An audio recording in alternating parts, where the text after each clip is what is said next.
ቦሌ ላይ በካሬ 81152 ብር የቤት ባለቤት መሆን ይችላሉ። ማንደራደርባቸው ሶስት ነገሮች አሉ። ሎኬሽን፣ ኳሊቲ እና ዴሊቨሪ። እነዚህ ማንደራደርባቸው ነገሮች ናቸው። ስራችንን በጥራት በፍጥነት በተባለለት ጊዜ ብቻ ነው ከተባለ ጊዜ በፍጥነት ስራዎችን እየጨረስን ዴሊቨሪ እያደረግን ያለ ነው። መሀል ከተማ ላይ ያሉ ቤቶች ስንት ነው እየተከራዩ ያሉት? ዳር ላይ ያሉት ስንት ነው እየተከራዩ ያሉት? የሚሉትን ነገሮች ማየት መቻል አለብን። ዳር ላይ ያሉት መሀል ካሉት አንጻር 2-3 እጥፍ ይቀንሳሉ። የተሻሉ ዲዛይኖች፣ የተሻሉ የካሬ አማራጮች፣ የተሻለ ቦታ አመራረጥ፣ ስፔሻሊ ከስተመሮቻችን በየትኛው አቅጣጫው ሲወጡ የትራንስፖርት፣ የገበያ እንዲሁም የተለያዩ የቢዝነስ ተቋማቶችን እንደልባቸው ማግኘት እንደሚችሉ አክሰስ እንዲያደርጋቸው አድርገን እንግዲህ ቦሌ 24 ላይ በሚገርም ሁኔታ ስራችንን በጥራት በፍጥነት እየሰራ እንገኛለን። ነዋሪ ላይ ቤት ኖሮት ሾፑ እዛው እንዲሆን ለሚፈልግ ደንበኛ አሪፍ እንዲሆን አድርገን ነው አመሻሽተን አሬንጅ ያደረግላቸው ማለት ነው። መገናኛ ቅርቡ ነው፣ ኢምፔሪያል ቅርቡ ነው፣ 22 ቅርቡ ነው፣ ቦሌ ቅርቡ ነው። ትራንስፖርት በ10 ሜትር በ20 ሜትር ርቀት ውስጥ ነው ወጥቶ የሚያገኘው። በ8.5 ሚሊዮን ብር የቤት ባለቤት መሆን ይችላሉ ማለት ነው።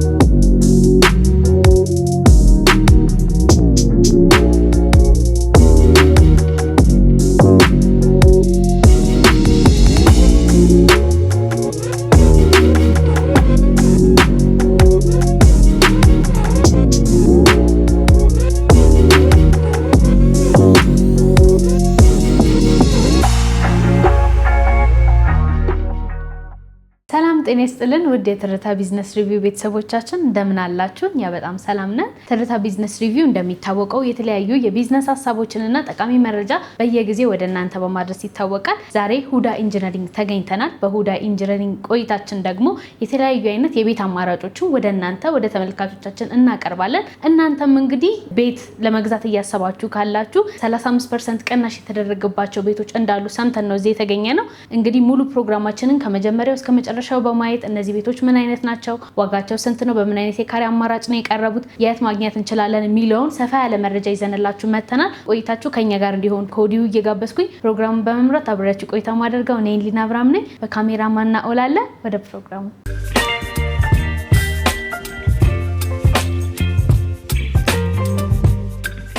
ሰላም ሰላም፣ እንዴት ነሽ? እግዚአብሔር ይመስገን። እንደምን አለ? እግዚአብሔር ይመስገን። እንኳን ወደ ሁዳ ኢንጂነሪንግ በሰላም መጣሽ። አመሰግናለሁ። ባክሽን አረፍ። እሺ፣ መልካም።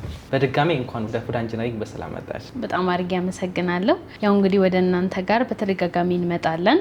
የተለያዩ አዳዲስ ቤቶች እንዳሉ አሁንም ሰምቼ ነበር ወደ እናንተ የመጣሁት። ለአዲስ ተመልካቾቻችን ራስህን አስተዋውቅልን። ከዛ በተጨማሪ ደግሞ ስለ ሁዳ አንዳንድ ነገሮች እንበላለን። መልካም። እስካሁን በለጠ እባላለሁ። የሁዳ ኢንጂነሪንግ ደግሞ ማርኬቲንግ ማኔጀር ነኝ ማለት ነው። መልካም።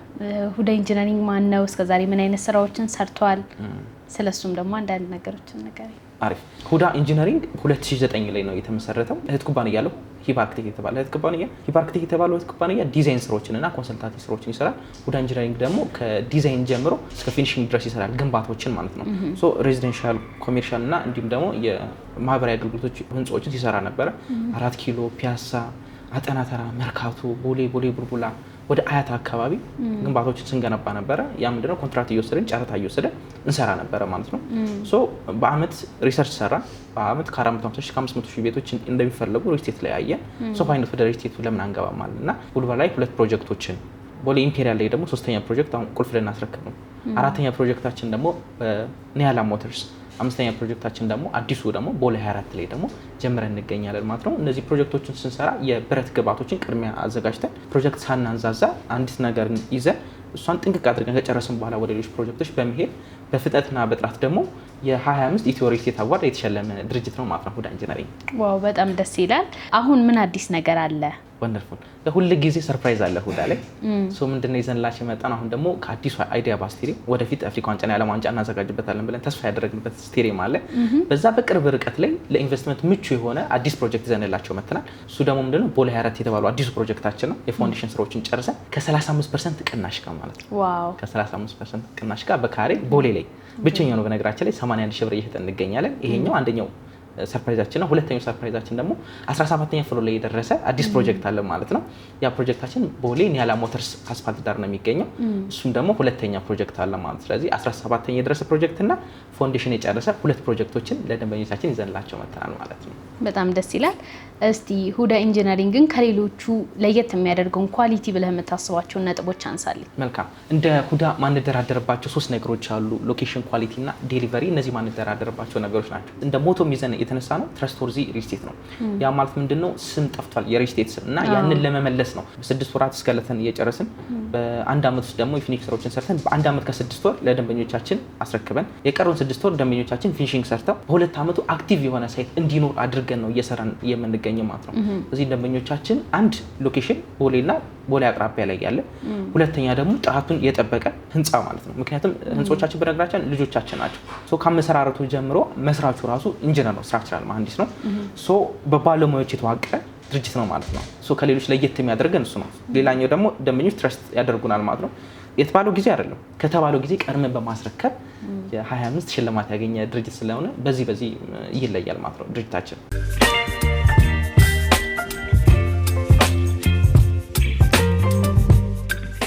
እንግዲህ በዋነኝነት ሰዎች ቤትን ሲገዙ አንድም ለመኖር ነው፣ አንድም ደግሞ ቤቶችን ለማከራየት ነውና ቤት ከመግዛታቸው በፊት እነዚህን ቅድመ ሁኔታዎች ማወቅ አለባቸው ብለህ የምታስበው ነጥብ እስቲ ያንሳልኝ። መልካም። እኛ ጋር የሚግዙ ሌላ ቦታ የሚግዙ ማየት ያለባቸው ነገሮች አሉ። በመጀመሪያ የፕሮጀክት ስፋት መታየት መቻል አለበት። ፕሮጀክት ስፋትና ፋይናንስ አንድ ላይ የተያዙ ነገሮች ስለሆኑ የፕሮጀክት ስፋት ሁሉ ጊዜ መታየት ያለበት ጉዳይ ነው። ሶ ፕሮጀክቱ በሰፋ ቁጥር ፋይናንስ ይጠይቃል።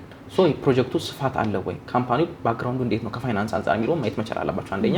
ሁለተኛ ራሳቸው ናቸው የሚገነቡት ወይስ አውትሶርስ ነው የሚያደርጉት? መገንባት በራሱ ራሱን ይቻል አድቫንቴጅ ስላለው ማለት ሁለተኛው ኬዝ እሱ። ሶስተኛው ደግሞ ሌጋል ዶክመንቶችን ቼክ ማድረግ መቻል አለባቸው። እናት ካርታ፣ ግንባታ ፈቃድ፣ ሊዝ የተከፈለባቸው ዶክመንቶች፣ የከርሰ ምድር ውሃ አለን ይሉሻል ግን ፈቃድ የላቸውም። ያለ ፈቃድ አይሆንም። ሶ እነዚህ ዶክመንቶች ማየት መቻል አለባቸው። ሲፈርሙ ሌላኛው በጣም ብዙ የሚሳሳትበት ነገር ምንድነው? ሲፈርሙ የህግ ባለሙያ ቢያሳዩ ሪኮመንድ አደረጋቸው 5000 10000 ብር ከፍለው የህግ ባለሙያ ቢያሳዩ ይችላል። ምክንያቱም ሚኒመም 8 ሚሊዮን 10 ሚሊዮን 15 20 ሚሊዮን ብር አንድ ቤት እየተሸጠ ያለው ማርኬቱ ላይ ማለት ነው። ሶ ይሄንን ከመበላታቸው በፊት የህግ ባለሙያ ቢያሳዩ የህግ ባለሙያ ደግሞ ኢች ዲቴል ያው ዴቪልስ ኢን ዘ ዲቴል አይደለም የሚባለው። ስለዚህ መጥፎ ነገሮች እንደ ዲቴል ስለሆነ ያሉት በህግ ባለሙያ ቢያሳዩ በጣም አሪፍ ነው ብዬ ያስባለሁ። ሌላኛው ደግሞ ማየት ያለባቸው ደግሞ ሎኬሽን፣ በጣም ሎኬሽን ሁሉ ጊዜ ማተር የሚያደርግ ነገር። ላከራየው ብቲ ሎኬሽን ነው ዲፔንድ የሚያደርገው ማለት ነው። መሀል ከተማ ላይ ያሉ ቤቶች ስንት ነው እየተከራያሉት፣ ዳር ላይ ያሉት ስንት ነው እየተከራያሉት የሚሉትን ነገሮች ማየት መቻል አለብን። ዳር ላይ ያሉት መሀል ካሉት አንፃር 2-3 እጥፍ ይቀንሳሉ ማለት ነው። ስለዚህ መሀል ከተማ ነው ወይ ከገንዘባቸው አንፃር ማለት ነው። አንዳንድ ሰው ገንዘቡንና መሀል ከተማነቱን አንድ ላይ ኮምፔር ማያደርጋል። ነገር ግን ገንዘባቸውና መሀል ከተማ ሎኬሽን በጣም ቼክ ማድረግ መቻል አለባቸው። ሌላኛው በጣም ማየት ያለባቸው ነገር ሰዎች የሚያተርፉት ሲሸጡ አይደለም ሲገዙ ነው። ሶ ሲገዙ በምን ያክል ገንዘብ እየገዙ ነው ያሉት የሚሉትን ነገሮች ማየት መቻል አለባቸው። ለምሳሌ ቅናሽ ያለባቸው ነገር ግን አሪፍ የሚገነቡ ካምፓኒዎች ካሉ ከነሱ ቢገዙ ቅድሚያ አትርፈው ስለሆነ የሚገቡት ገንዘብ አትርፈዋል ማለት ነው። ሶ እነዚህ ነገሮች ማየት መቻል አለባቸው። ጥሩ ነጥቦችን ነው ያነሳኸው። ሰዎች እንግዲህ ቤት ሲገዙ በጣም ብዙ ገንዘብ ነው አንዴ ኢንቨስት የሚያደርጉት። ነገር ግን እነዚህን ነገሮች ከማገናዘብ አንፃር መሆኑ ጥሩ ነው። ሁዳ ኢንጂነሪንግ አሁን የጠቀስካቸውን ነገሮች በሙሉ ያሟላል። እንደ ሁዳ ማንደራደርባቸው ነገሮች ናቸው እነዚህ ነገሮች ማለት ነው። ሶ ስንሰራ እንደ ነገርኩሽ ሎኬሽን ኳሊቲ እና ዴሊቨሪ ያለን አይደለ? ሶ እነዚህን ስናደርግ ለምሳሌ ሁሉም ፕሮጀክቶቻችን ስንሰራ እንዴት መስለሽ ምን አደርገው አንድ ፕሮጀክት እንይዛለን። ያንን ፕሮጀክት ስንይዝ የብረት ግባት እንይዛለን። የብረት ግባት ከያዝን በኋላ ያንን ፕሮጀክት ኤክስኪዩት ሳናደርግ ወደ ቀጣይ ፕሮጀክት አንይዝ። አንድ እንይዛለን፣ እሷን አድምተን ከሰራን በኋላ ወደ ቀጣዮች ምን ሄደው ጥንቅቅ ብሎ ካለቀ በኋላ እንደዛ ካደረገን ነው የሚሄደው። አትሊስት እስከለተን ፓርቱን መጨረስ መቻል አለብን። ያ ማለት ምንድነው በ6 ወር እስከለተን ፓርቱን መጨረስ መቻል አለብን። ይሄንን ስንሰራ ምን አደርገው ምንድነው ኮንስትራክሽን አውትሶርስ አይደለም ከራሳችን ነው የምንጠቀመው። ሂባ አርክቴክት የተባለ ኩባንያ ያለና እሱ ዲዛይኑን ይሰራልናል። ሁዳ ኢንጂነሪንግ ደግሞ ግንባታውን ይሰራል። ሲገነባ የብረት ግባት አለን አይደለ? ሶ ከተማው ላይ ያስቸገረውን ነገር እኛ ጋር ያስቸግረን ማለት ነው። ፕሮጀክት አናሰፋም ማለት ነው። ሌላኛው ሌጋል ዶክመንቶች እያንዳንዷ ምንሰራት ፕሮጀክት ላይ የግንባታ ፍቃድ፣ ሊዝ የተከፈለበት ዶክመንት፣ እናት ካርታ እና ይሄ የከርሰ ምድሯ ፍቃዶችን ሳንይዝ የትኛውንም ፕሮጀክት ጀምረን አናውቅም። ዋው በጣም ደስ ይላል። እስከዛሬ ከሰራቿቸው ህንፃዎች አሁን እጃችሁ ላይ ያለው ወይም ደግሞ አሁን ለሽያጭ ያቀረባችኋቸው ቤቶች በፊት ከሰራችሁት ምን አዳዲስ ነገሮችን ጨምራችሁ ነው አሁን ለሽያጭ ያቀረባችሁት? ደስ የሚለው ነገር ምንድነው እጃችን በሚጎርሰው ልክ ነው እየሰራን ያለ ነው። ለየት የሚያደርገው ምንድነው አኬዳችን ነው። ሶ ስንጀምር ጂ4 ነበር የሰራ ነው። ጂ4 ሰራን ዴሊቨር አደረግን። ከዛ ጂ9 ሄድን እሱን ዴሊቨር ከቤዝመንት ጋር ከዛ በኋላ ጂ17 የመጣ ነው። ቀጣይ ደግሞ በሴም ጂ17 ሄድ ነው። አሁን ጂ20 ነው የደረስ ነው። 3 ቤዝመንት ያለው ማለት ሶ ካየሹ እያንዳንዱ ስቴፕ እያደገን የመጣ ነው። ሶ እነዚህን ግን ስናደርግ ምንድነው አፕዴት እያደረገን የመጣ ነው። አንድ ከአንድ ፕሮጀክት ወደ አንድ ፕሮጀክት ስንሄድ አፈጻጸማችን አሪፍ እየሆነ ነው የመጣልን። አንዱ ፕሮጀክት አንደኛው እየተማረ ማለት ነው። ሌላኛው ምን እያደረገን መጣን? ቴክኖሎጂዎች መጨመር ጀመረ። ፖስቴሽን የሚባል ቴክኖሎጂ ዊክሊ አንዳንድ ስላብ እየሞላን ለምሳሌ የኒያላ ሞተርስ ፕሮጀክታችን በ5 ወራት ውስጥ 17ኛ ፍሎር ለመሙላት አስችሎናል ማለት ነው። ሌላኛው ምንድነው እያደረግን ያለነው ቴክኖሎጂዎቹን ከራስ ጋር ማዋሃድ አለ አይደለ?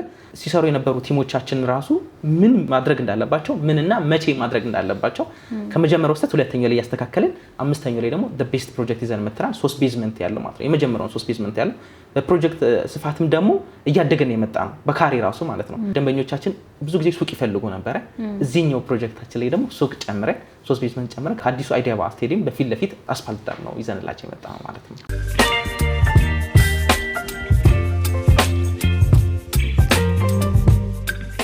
ስለ ቤቶቹ አሚኒቲዎችን እናንሳ ምን አይነት አሚኒቲዎችን ይዞ መጥቷል ስለሱ ሀሳብ ስጠኝ መልካም ሁለት ፕሮጀክቶች ናቸው ያሉት 17ኛ ፕሮጀክት የደረሰ ሁለት ቤዝመንት G+17 እና ቴራስ ነው ያለው አናት ላይ ማለት ነው ሁለት ቤዝመንት ያው ፓርኪንግ ነው ግራውንድ ፈርስት እና ሰከንድ ፍሎር ጂም ስቲም ሳውና ነው የሚሆነው አፓርትመንት ከ3ኛ እስከ 17ኛ ነው እዛ ላይ 100 ካሬ 105 ካሬ ባለ 2 መኝታ ቤቶች 135 140 እና 160 ደግሞ ባለ 3 መኝታ ቤቶች ነው እዛ ላይ ያሉት ቱ ቤድሩሞችን ስለጨረሰን ኒያላ ሞተርስ 17ኛ ላይ ደረሰውና 20% ቅናሽ ያደረግነው ላይ የቀሩት 135 140 እና 160 የሚባሉ ባለ 3 መኝታ ቤቶች ናቸው ማለት ነው እዛ ላይ የቀሩ መልካም ወደ ሁለተኛው ፕሮጀክት ደግሞ ስንመጣ የቦሌ 24ቱ የ35% ቅናሽ ያደረግንበት እዛ ደግሞ ቱ ቤድሩም በጣም ብዙ ያለቀብን ተቸገረን ሶ እዛ ላይ ቢያንስ በዛ ያሉ ቱ ቤድሩሞችን አሬንጅ ያደረግን ማለት ነው ሶ 105 ካሬ ባለ 2 115 ባለ 2 እንዲሁም 120 ባለ 2 መኝታ ቤቶችን 155 ደግሞ ባለ 3 መኝታ ቤቶችን አሬንጅ አድርገንላቸዋል 3 ቤዝመንት ፓርኪንግ ነው ከግራውንድ እስከ 4 እዚህ ለየት የሚለው ምንድነው ኮሜርሻል አብዝተናል ኮሜርሻል አለ ኦፊሶች አሉ ማለት ነው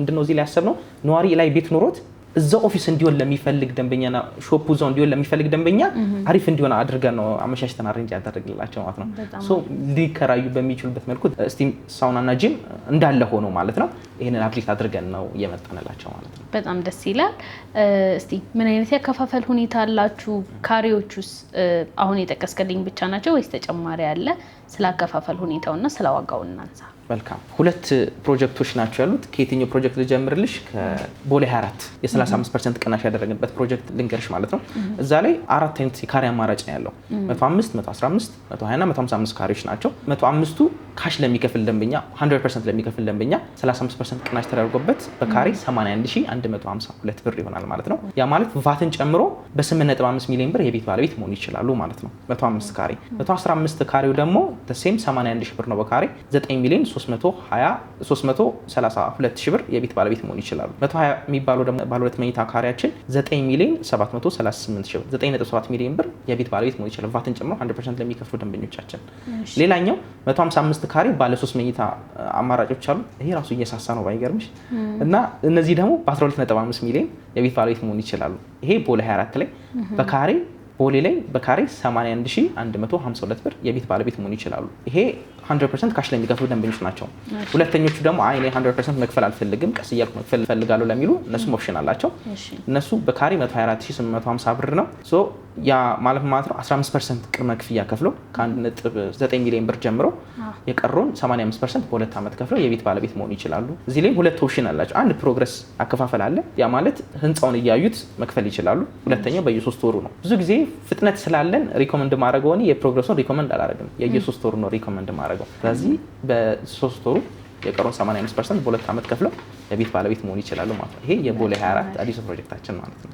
ሁለተኛው ፕሮጀክታችን 17ኛ ፍሎር ላይ የደረሰው 135 140 እና 160 ካሬ ባለ 3 መኝታ ቤቶች አሉ ካሽ ለሚከፍሉ ደንበኞቻችን 99 ሺህ ብር ነው በካሬ ያለው ያ ማለት በ13.4 ሚሊዮን ብር የቤት ባለቤት መሆን ይችላሉ 135 ካሬ 100% ለሚከፍሉ ደንበኞቻችን ማለት ነው ሌላኛው 140 13.9 ሚሊዮን 160 ካሬ ደግሞ በ15.9 ሚሊዮን ብር የቤት ባለቤት መሆን ይችላሉ ማለት ነው 17ኛ ፍሎር ከደረሰው ከሁዳ ኒያላ ሳይት ፕሮጀክታችን ማለት ነው እንደው ሄደን ሳይቱን የመጎብኘት እድል አሁን ያለበትን ደረጃ ደግሞ በአካል ሄደን ማረጋገጥ የምንችልበት አጋጣሚ ካለ ትችላላችሁ የፕሮጀክት መሐንዲሳችን ኢንጂነር አሰፋ ሳይት ይጠብቃችኋል እኔ እንግዲህ በቃል የነገርኳችሁ ነገር እውነት ነው ወይ የሚለውን ነገር ደግሞ ፕሮጀክት አፈጻጸማችን ሄዳችሁ ማየት ትችሉ ይሆናል ማለት ነው በጣም ደስ ይላል የነበረን ቆይታ ጥሩ ነበረ ስለ እያንዳንዱ ነገር ግልጽ የሆነ መረጃ ነበር ይሰጠኝ ስለ ጊዜ ስለሰጠን ማብራሪያ ደግሞ በጣም አድርጌ አመሰግናለሁ እኛም በሁዳ ኢንጂነሪንግ ስም ከልብ አድርጌ አመሰግናለሁ እሺ እናመሰግናለን እኛም ከልብ አድርገን እናመሰግናለን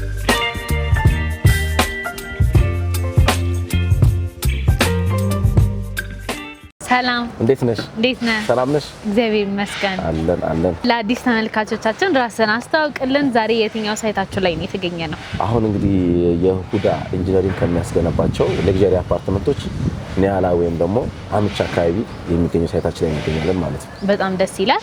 እስቲ ይሄኛው ሳይታችሁ ምን ያህል ደረጃ ላይ ሄዷል? በምን ያህል ጊዜ ነው እዚህ ውጤት ላይ ደረሳችሁት የሚለውን ንገረኝ። እንግዲህ አሁን ከሞላ ጎደል ሜን ስትራክቸር ፓርቱ ሊጠናቀቅ እንግዲህ የአንድ ሳምንት ጊዜ ነው የቀረ። ኦልሞስት 95% አጠናቀናል ስትራክቸር ፓርት። እንግዲህ ከጀመረን 5 ወራቶች ተቆጥረዋል። በዚህ 5 ወር እንግዲህ ስትራክቸር ፓርቶችን አጠናቀን ብሎክ ወርክ ግንባታ ከ50% በላይ እንሄዳለን የሚል እቅድ ነበር አውጥተን ስንንቀሳቀስ የነበረው።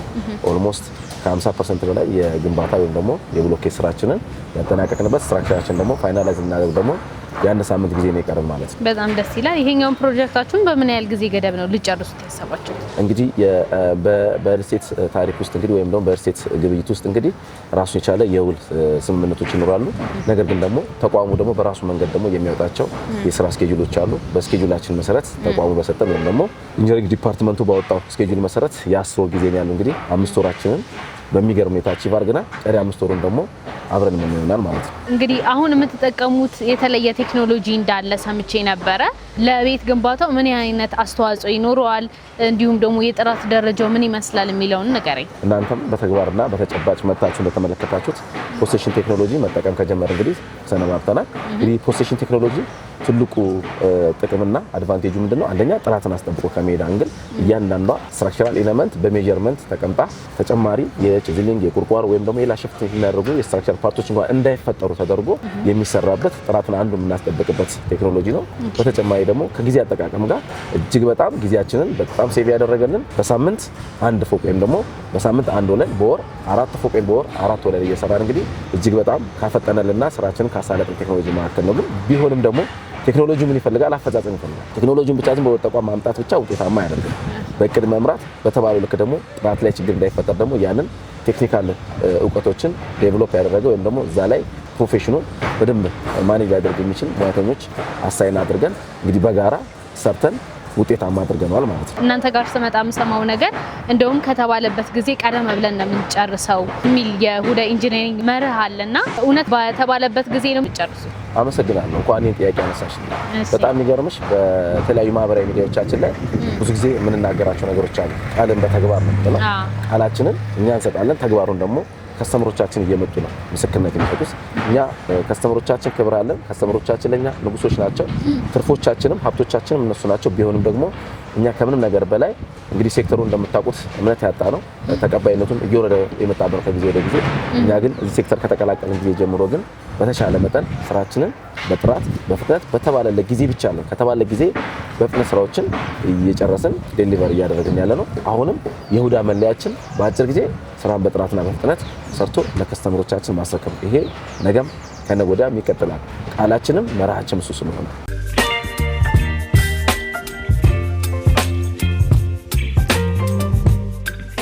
አዲስ ፕሮጀክት እንደጀመራችሁ ሰምቼ ነው የመጣሁት። እዛ አዲስ ፕሮጀክት ላይ ምን አሻሽላችሁት የመጣችሁት ነገር አለ?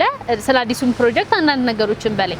በጣም ጥሩ። እንግዲህ ሁዳ ኢንጂነሪንግ ለየት ከሚያደርጉት ባህሪያቶች ውስጥ ከስተመሮቹ ንጉሶች ናቸው የሚልበት ምክንያቶች አሉት።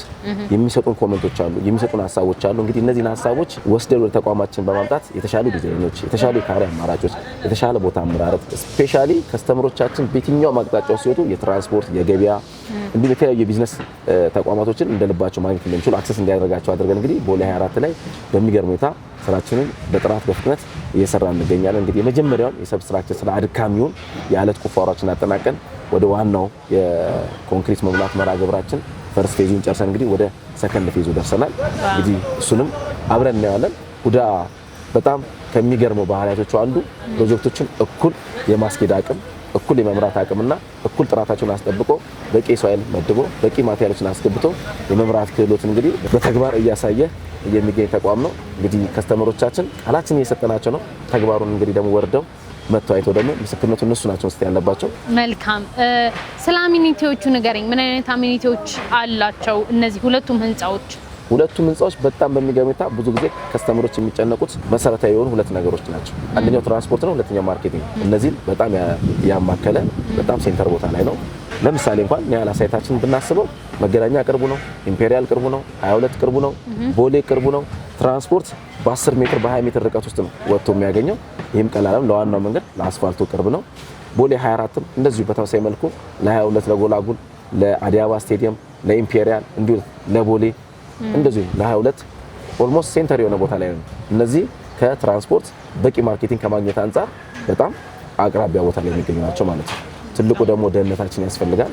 ለሴኩሪቲም እጅግ በጣም ምቹ የሆነ ቦታ ላይ ነው ያለው። እንግዲህ ከስተመሮቻችን እኛ የምንናገሩን ቃል አይተው ደግሞ ተግባሩን ምን ይመስላል የሚሆን ደግሞ በሳይቶቻችን ላይ በፕሮጀክቶቻችን ላይ ተገኝተው መገምገም ሀሳብ አስተያየታቸውን እንደተለመደው መስጠት ይችላሉ ማለት ነው። በጣም ደስ ይላል። እነዚህን ቤቶች መግዛት ለሚፈልጉ ሰዎች በየትኞቹ አድራሻ እናንተ ማግኘት ይችላሉ? እንግዲህ ከታች አድራሻ አለን፣ በዛ በኩል ኮንታክት ማድረግ ይችላሉ። እሺ፣ ስለሰጠኝ ማብራሪያና ጊዜ እጅግ አድርጌ አመሰግናለሁ። ቴንክ ዩ። እኔም ከልብ አመሰግናለሁ።